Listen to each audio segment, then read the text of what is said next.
At eto na nga guys, kinakabahan na ang fans ng Brazil dahil makikita naman natin dito tambakan nila ng first half ang Brazil. Umabot pa yan ng 12 points hanggang second half. Makikita naman dito na kayang-kaya nila ng first half ang Brazil. At yan, pinapagpag lang ni Brownlee ang kanyang mga bantay.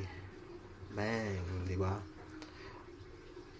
At pagsapit ng second half, ayan, kitang-kita naman na kayang-kaya pa nila yung sa opensa.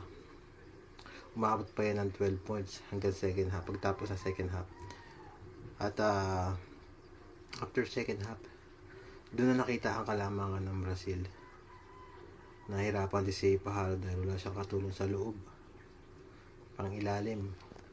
At sana kung nakapasok si Kai, hindi siya na-injury.